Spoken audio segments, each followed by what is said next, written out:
The science of getting girls. Scientists have mapped the human genome, discovered black holes, and figured out how to stuff an entire pizza into a hot pocket. Yet somehow, you still can't figure out how to talk to girls. Tragic. But don't panic. Today, we're going to use psychology, proven experiments, and a generous sprinkling of sarcasm to finally help you understand the mysterious creature known as a girlfriend. This isn't a boring textbook. This is half science, half comedy, and 100% stick figure chaos. If you've ever wondered why nice guys finish last, why being around someone actually makes them like you more, or why showering is a surprisingly effective dating strategy, you're in the right place. So strap in, take notes if you must, or just pretend you're learning while secretly eating Doritos, because we're about to break down 5 hilarious, science-backed lessons that might actually make you less single. And if not, well, at least you'll fail with dignity.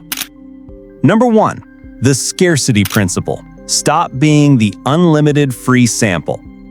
Let's get brutally honest for a second. Right now, you're about as rare and desirable as tap water. Always available, always free, and nobody ever says thank you.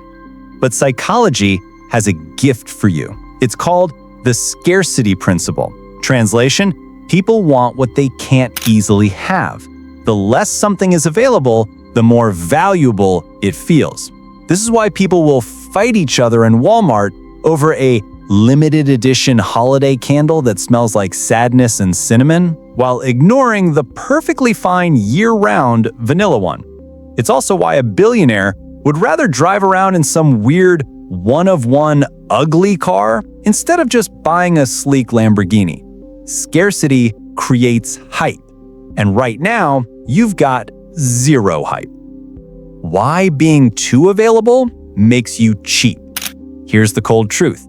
If you're always available, texting her good morning every day like your unpaid motivational app, canceling your plans just so you can help her move a chair, or replying faster than a Google search, congratulations, you've just turned yourself into the human version of free Costco samples.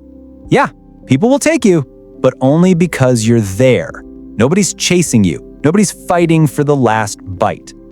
Here's the kicker. It's not that girls don't like nice guys. They do. But when you make yourself too available, your value drops. And when your value drops, you blend into the background like that boring wallpaper nobody notices. The magic formula, nice plus rare. Most people think they have to be jerks to look like scarce. Nope, that's amateur hour. Being a jerk just makes you, well, a jerk. The real cheat code is this. Be nice, but not always available. That combo is rare, and rare equals valuable. Think of it like this. Jerks equals limited supply, but low quality. Nice guys equal high quality, but oversaturated market. Nice plus rare equals legendary collectible item. That's you.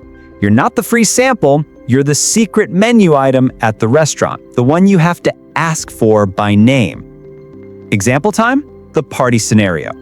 Picture this. You're at a party. There's a girl surrounded by 10 desperate dudes who are basically juggling, breakdancing, and quoting Marvel movies just to get her attention. It's chaos. What do? You walk over, you say a friendly, "Hey," and then you just keep walking. You go chat with your friends, maybe even another girl. That's it. No breakdancing, no juggling, no TED Talk about your crypto portfolio, just a simple hello and then peace out. Suddenly, you're not another clown in the circus. You're the magician who just did a trick and vanished. Now she's the one curious about you. Stick figure comedy break. Visual gag ideas. 10 little simp stick figures doing Fortnite dances, juggling flaming bowling pins, and holding up signs that say, "Notice me." Main stick figure, that's you, casually strolls by, says, "Hi," and then walks away holding Doritos. Girl turns eyes wide like she just spotted the last PS5 in stock. Caption: Scarcity turning average into premium since forever. How to pull off scarcity without being weird. Now listen, this doesn't mean go for human interaction. That's not scarcity, that's just being socially broken. Here's how you actually do it. Limit attention, not presence. You can be around, just don't flood her with attention every second. Quality greater than quantity. Show you have a life, hobbies, friends, goals, stuff you care about outside of her. If she feels like you have your own world, she'll want to be part of it. Be unpredictable, in a good way. Don't text at the same time every day like you're running a customer service hotline. Mix it up. Keep her guessing. Say no sometimes. If she asks for something and you already have plans, don't instantly drop everything. Respectfully say no. That makes your time feel valuable. Bad advice versus good advice. Bad: texting WID every hour until she answers. Good: texting once, then moving on with your life if she doesn't reply. Bad: following her around at school like a lost puppy. Good: talking to her, then going off to hang out with your other friends. Bad: agreeing with everything she says like a malfunctioning bobblehead. Good: having your own opinions and not being afraid to disagree sometimes. Why this works? Science mode activated? Psychologist Robert Cialdini, yes, an actual scientist, not just me in sweatpants, wrote about scarcity. People value things more when they feel rare. It's why diamonds are expensive and sand isn't, even though they're both just rocks. When you make yourself scarce in a smart way, you're signaling, I'm valuable. I don't have unlimited time. You'll have to earn it. And that flips the script. Instead of you chasing, suddenly you're the prize. Scarcity in real-life examples. Ever tried to get concert tickets? They sell out in seconds. That panic, that's scarcity. Ever seen a kid want a toy more just because their friend grabbed it first? That's scarcity. Ever notice that one person at school or work who doesn't talk much, but when they do, everyone listens? Scarcity. Now imagine you're that toy, that concert ticket, that quiet legend. Yeah, that's the energy. Stick figure scenario 2, the text message. Panel 1, girl texts 10 dudes at once, hey. Panel 2, 9 dudes instantly reply with paragraphs, emojis, and thirst. Panel 3, you reply 2 hours later with, hey, what's up? Panel 4, girl suddenly laser focused on you. Caption: scarcity turning average into premium since forever. Things not to do, because you'll ruin it. Don't overplay it. If you act too scarce, you'll look uninterested or rude. Balance is key. Don't be manipulative. You're not running a scam, you're just setting healthy boundaries. Don't copy alpha male guru nonsense like ignoring texts for 3 days just to look cool. That's not scarcity, that's just poor communication. Real life, scarce but nice examples. The friend who's always kind, but not always at every hangout. People get excited when they show up. The coworker who's funny and helpful but not constantly talking. Everyone looks forward to their input. The classmate who helps out sometimes but doesn't drop everything. Their time feels important. Notice the pattern? It's not about being distant, it's about having balance. The big takeaway? Scarcity works because it makes people realize if they don't act now, they might miss out. You're not begging for attention anymore. You're offering value, but only to people who actually earn it. So here's your new mantra. Stop being the unlimited free trial, start being the premium subscription. And hey, unlike Netflix, you don't even have ads. Lesson 1 summary for people scrolling their phone right now. Being too available makes you look cheap. Nice plus rare equals rare combo, attractive. Limit attention, not presence. Don't be manipulative, just have a life. Be the secret menu item, not the free sample. Number 2. The gain-loss effect. The art of accidentally getting cooler later. Let's be real. First impressions matter, but here's the plot twist. They don't matter as much as second impressions, because science says people actually like you more if their opinion of you improves over time. This is called the gain-loss effect, which is just a nerdy way of saying, looking lame at first but then surprising people is way more powerful than looking perfect from the start. Think about it. Nobody cheers when LeBron James scores a basket. They expect it. But if your scrawny cousin Steve with the asthma inhaler scores one, the whole stadium goes wild. Same logic. Why people love redemption arcs. Humans are wired for stories, and the story we love most? The underdog glow-up. That's why every Disney Channel original movie has the same plot. Awkward nerd, nerd trips over a trash can, nerd learns guitar, nerd suddenly becomes irresistible. Boom. Gain-loss effect. When you start average and then get better, people feel like they've discovered something special, like they're in on a secret nobody else knows. And that secret discovery feeling, that's addicting. So here's the harsh truth. If you walk in looking like a model, talking like Shakespeare, and juggling flaming swords, you've got nowhere to go but down. But if you stroll in looking like guy who maybe eats crayons, then later reveal you're funny, kind, and actually competent? Jackpot! The psychology experiment, aka proof I'm not making this up. Psychologists ran a sneaky test. They had volunteers overhear people talking about them. Sometimes it was all positive, sometimes all negative, sometimes negative that turned positive, and sometimes positive that turned negative. Guess what? People like the started negative, ended positive version the most. Translation, if someone thinks you're trash at first, but then realizes you're actually pretty cool, they'll like you more than if they thought you were great all along. It's basically human nature saying, wow, I was wrong about you. I feel smart for figuring it out. You must be amazing. Now, before you sprint into a room yelling, I'm terrible, just wait 6 months, I'll get better. Chill. That's not the move. The trick isn't to purposely act lame. The trick is to reveal yourself in layers. Think of yourself like an onion, but less stinky. Or like Netflix, dropping new plot twists every episode. Day 1, casual. Day 3, crack a clever joke. Day 5, mention you play guitar. Day 7, she hears you speak Spanish out of nowhere. Day 10, she finds out you make perfect pancakes. Congratulations, you've just gone from random guy to walking surprise box. Stick figure scenario time. Panel 1. Stick dude enters the room wearing socks with sandals. Girl thinks, yikes. Panel 2. Stick dude casually makes everyone laugh. Girl thinks, okay, funny.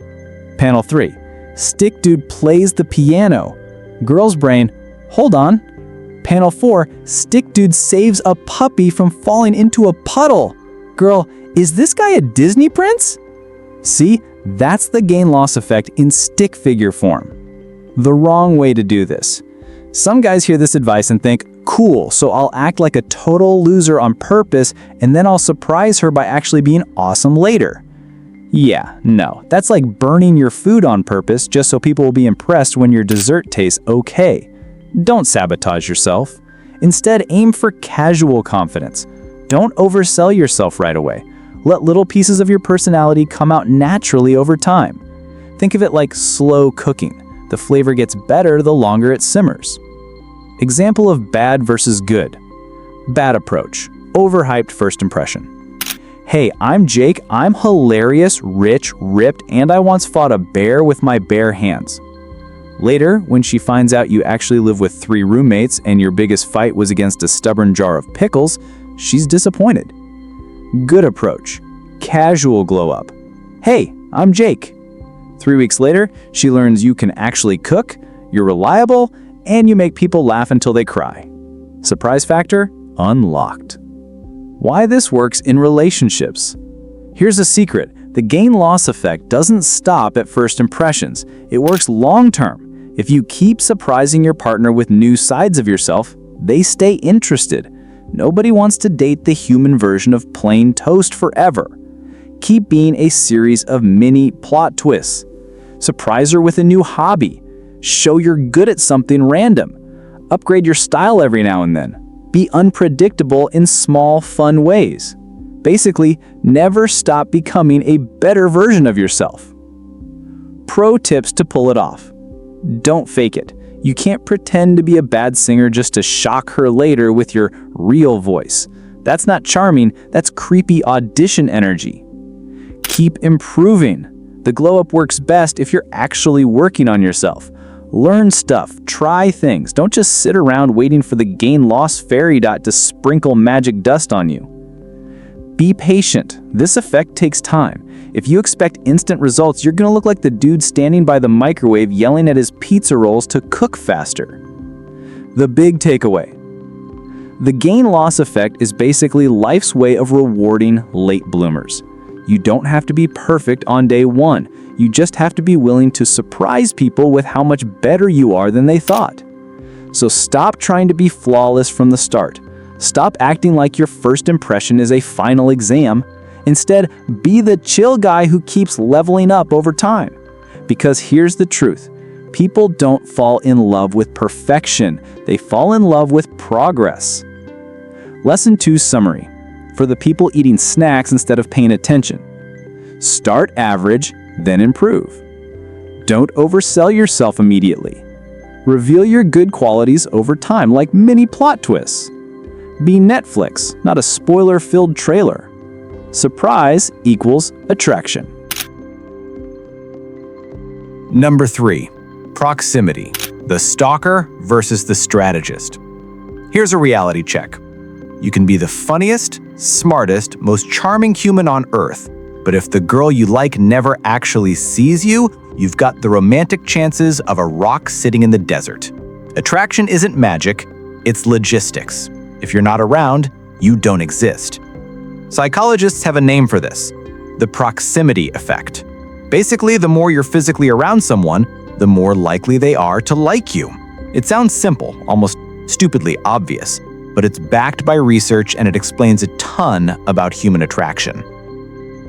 Researchers once studied students living in MIT dorms.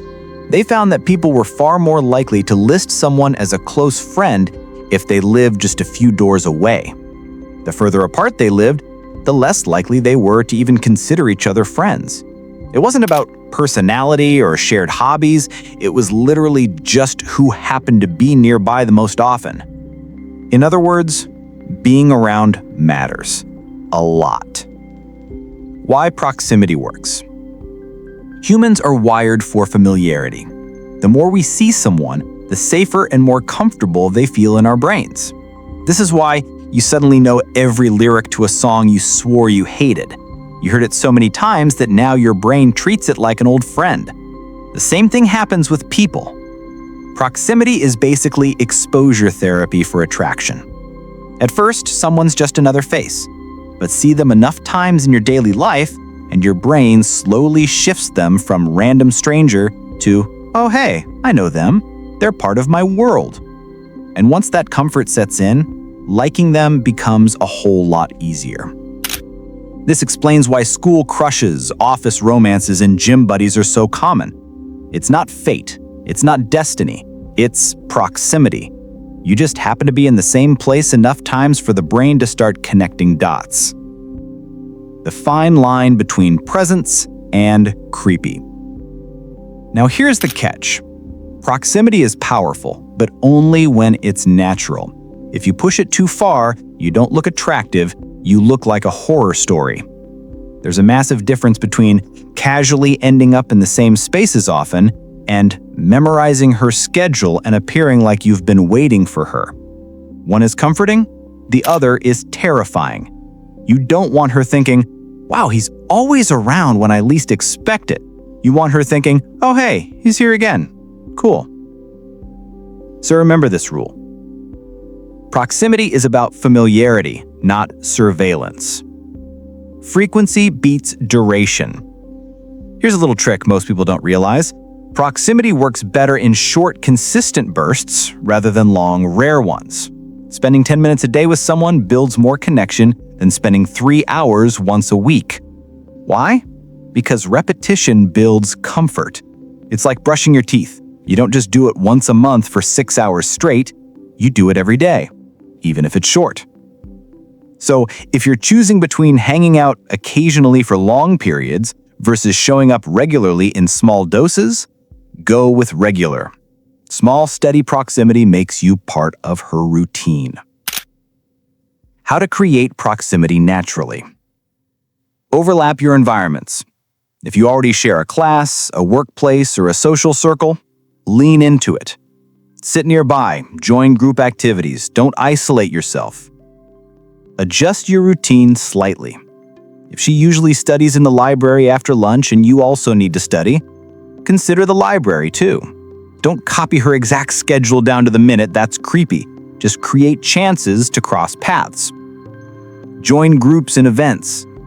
If she's in a club or attends events you're genuinely interested in, go for it. The more shared spaces you have, the more natural your proximity becomes. Keep it casual. Don't announce, "Hey, I'm here again." Just be there, doing your own thing, letting her notice the overlap on her own. The danger of overdoing it. Let's be crystal clear. Too much proximity kills attraction. If you're constantly there, every hallway, every lunch, every text, every single second, she's not going to think, "Wow, what a consistent guy." She's going to think, "Does this dude have a GPS tracker on me?" Remember, attraction thrives on balance. Familiarity without scarcity just becomes background noise. Scarcity without familiarity just makes you irrelevant. You need both. Think of yourself like a TV show. If one episode airs once a year, nobody cares. If it's on 24/7 with reruns, people get sick of it. The sweet spot is being present enough to stay relevant, but not so much that she feels smothered. Proximity plus scarcity equals the power combo. Lesson 1 was all about scarcity, not being too available. Lesson 3 is about proximity, being physically present. Combine them and you get the perfect mix. Here's the formula. Without proximity, you're invisible. Without scarcity, you're forgettable. With both, you're unforgettable. Real-life examples. The classmate crush. You sit near her in class, you don't always talk, but she sees you enough that you become a familiar face. Familiarity grows into comfort, and eventually, she looks forward to seeing you. The office romance. You grab coffee at the same time every morning. It starts as small talk, then jokes, then real conversations. Proximity turned a stranger into someone she actually enjoys being around. The gym buddy. At first, you're just two people working out. Then you start recognizing each other, nodding hello, asking for a spot. Over time, that repeated exposure builds trust. Mistakes to avoid. Don't force it. If you rearrange your entire life just to bump into her, it shows, and it's weird. Don't ignore boundaries. If she looks uncomfortable, respect it. Back off. Attraction can't grow where comfort doesn't exist. Don't confuse stalking with proximity. One is science, the other is a crime.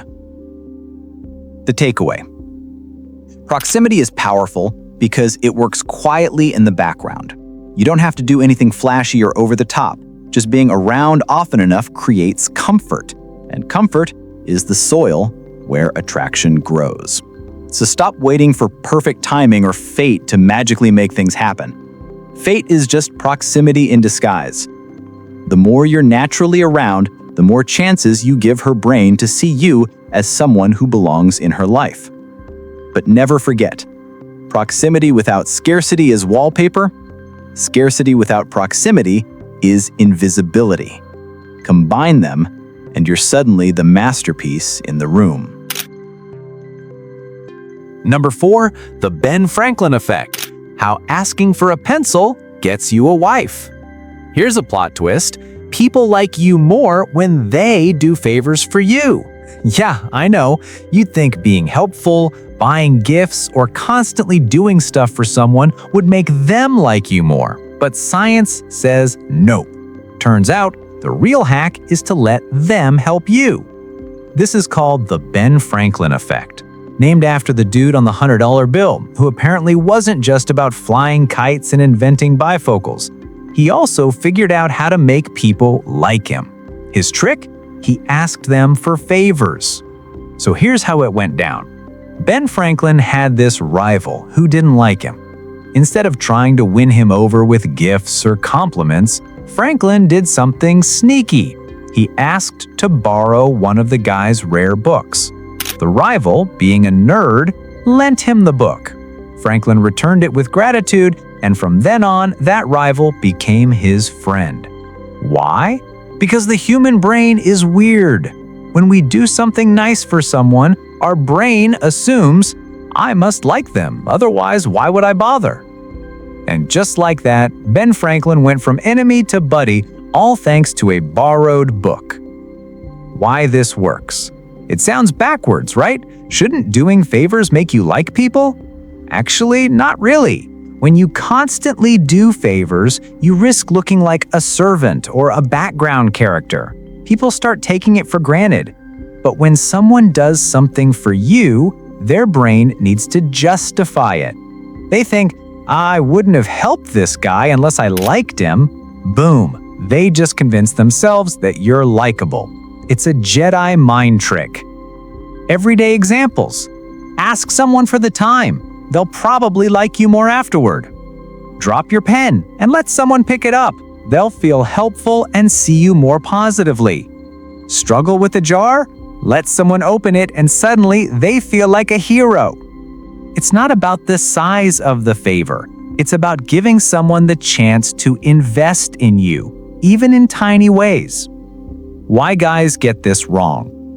A lot of dudes think the way to impress a girl is to shower her with help, gifts, and constant acts of service. While generosity is nice, overdoing it flips the script. Instead of looking attractive, you look desperate.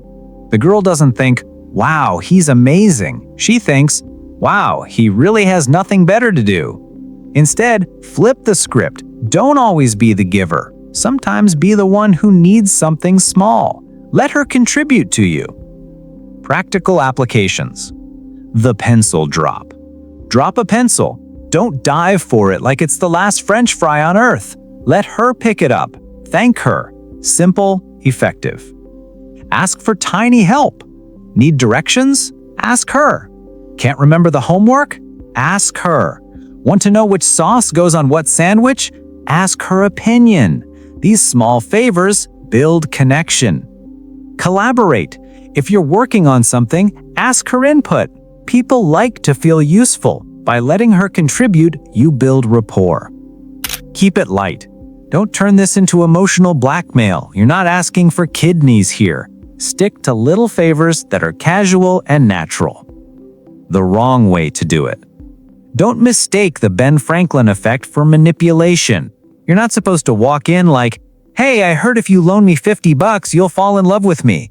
That's not attraction. That's theft. Also, don't make the favors burdensome. If you're asking for rides, money, or serious commitments, you're crossing the line. The goal isn't to drain her. It's to let her feel involved in small, easy ways. The science behind it.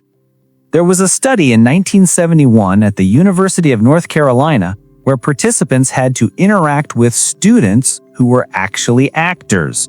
In one group, the volunteers encouraged the actors. In another, they criticized them. Later, when rating attractiveness, the ones who had given encouragement liked the actors more.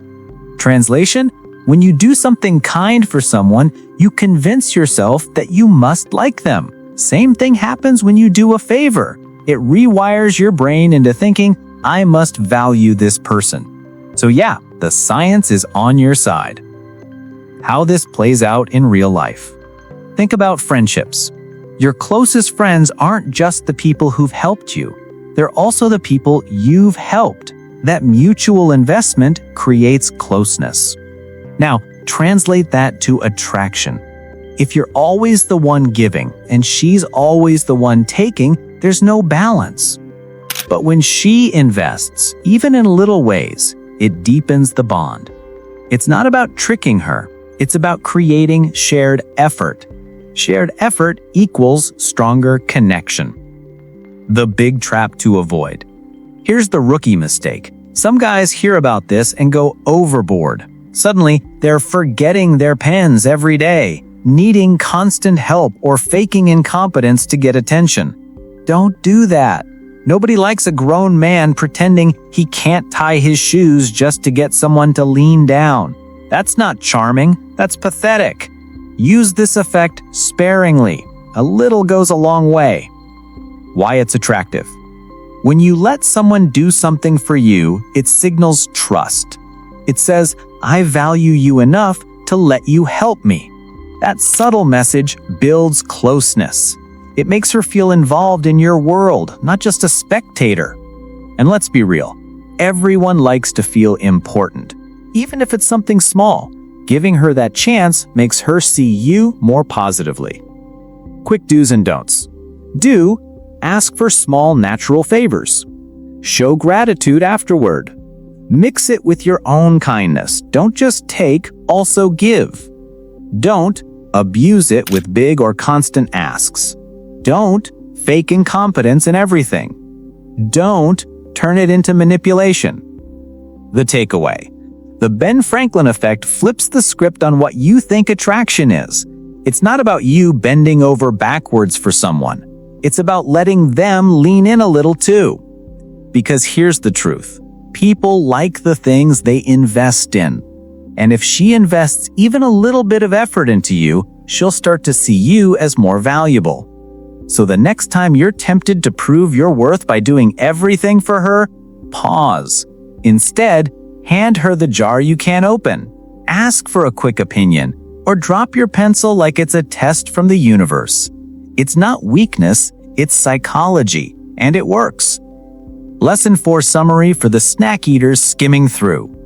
People like you more when they do favors for you. Small asks build connection. Don't overdo it or abuse it. Balance giving and receiving. Let her invest even in tiny ways. Number 5. The Discord mod effect. Hygiene equals hotness.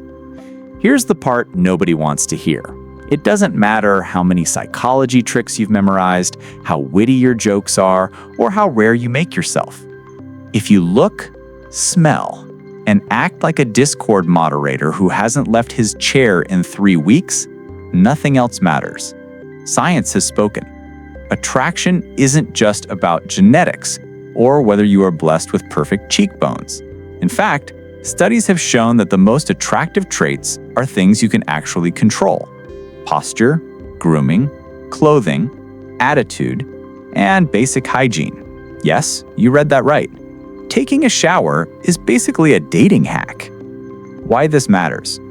You can do everything else perfectly. Nail scarcity, use the gain-loss effect, master proximity, even Jedi mind trick her into liking you through favors. But if you show up looking like you just crawled out of a Minecraft server at 4 a.m., it's over. Game deleted. The truth is, most people don't care about your genetic gifts. They care about whether you look like someone who takes care of themselves. Because if you can't handle brushing your teeth or washing your hoodie, how on earth are you going to handle a relationship? The harsh reality. Here's the checklist that separates potential boyfriend from guy who scares children at bus stops. Posture. If you walk around looking like a shrimp, you project zero confidence. Straighten your back, lift your chin. Confidence starts with how you carry yourself. Grooming. Haircuts, shaving, trimming, whatever applies to you. It doesn't have to be fancy, it just has to look intentional. Nobody's attracted to accidentally homeless. Clothing. Fit matters more than brand. A $10 t-shirt that fits well looks better than a $200 hoodie that makes you look like a deflated balloon. Attitude. People pick up on vibes. If you walk in looking like life already defeated you, guess what? You're defeated. Even a small smile and relaxed energy changes everything. Hygiene. Shower. Brush your teeth. Use deodorant. Wash your clothes. This isn't rocket science, but apparently it's still groundbreaking news for some people. The Discord mod stereotype. Let's break down why this lesson is called the Discord mod effect. Because we all know the stereotype. Poor posture, permanently hunched over a screen, greasy hair that's seen shampoo maybe twice this year, hoodie that smells like pizza grease and sadness, diet consisting of energy drinks and chips, talking big online but unable to make eye contact in person. Now, this stereotype exists for a reason. It's not that being a Discord mod is bad, it's that the lifestyle often screams, "I don't take care of myself." And that kills attraction faster than any bad pickup line ever could. Why looks don't matter is a half-truth. People love to say, looks don't matter, it's what's inside that counts. That's cute. But here's the truth. Looks do matter, just not in the way you think. You don't need model-tier genetics, you don't need to look like an Instagram influencer. What matters is effort. Looking clean, healthy, and put together signals that you care about yourself. That's attractive. On the flip side, if you show zero effort, people assume you'll show zero effort in everything else. Nobody wants to sign up for that. Quick fixes that change everything. Shower daily. Obvious, but necessary to say. Brush your teeth. Twice a day. Mouthwash doesn't hurt either. Wear clean clothes. Not air-dried for the third week clean, actual clean. Exercise. Not for six-pack abs, but for posture, energy, and confidence. Smile. You'd be shocked how much difference a relaxed, positive vibe makes. These aren't optional, they're the bare minimum. But doing them consistently instantly upgrades you from background NPC to actually noticeable human. The confidence multiplier. Here's the sneaky thing about this. When you look better, you feel better. When you feel better, you act more confident. When you act more confident, people treat you better. It's a feedback loop. Bad hygiene and sloppy style trap you in insecurity. You hunch over, avoid eye contact, and retreat inward. Good grooming and posture unlock confidence. You stand taller, speak clearer, and attract attention naturally.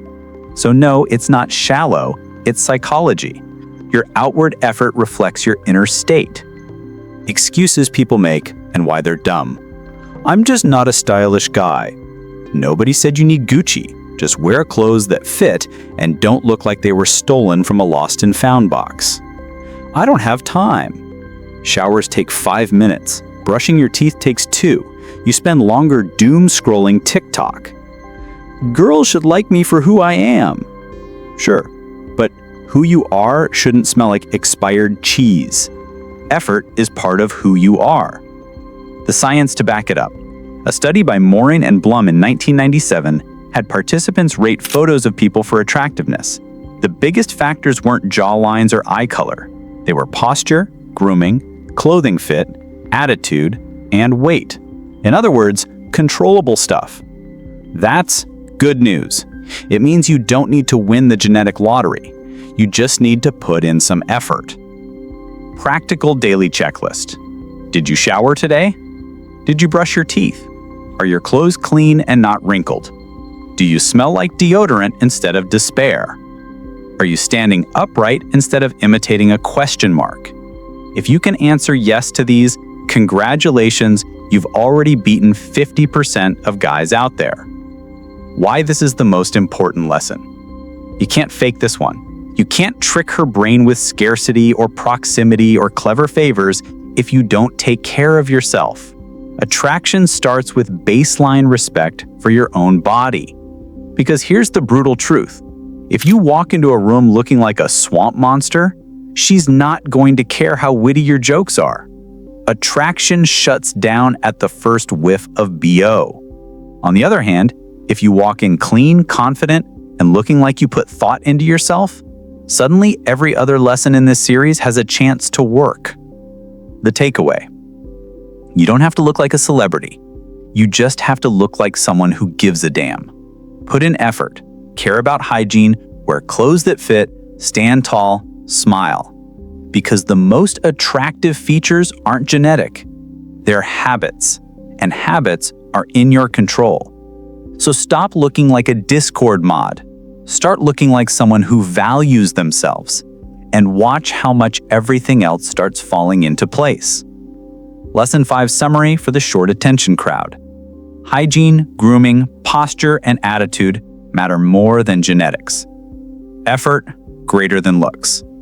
Confidence comes from taking care of yourself. Excuses are just excuses. Shower, brush, clean, smile. Do it daily. Thanks for watching Cool Dude Explains, where comedy meets curiosity. Don't forget to like, subscribe, and drop your favorite myth or question in the comments. Stay curious, stay cool, and I'll see you in the next video.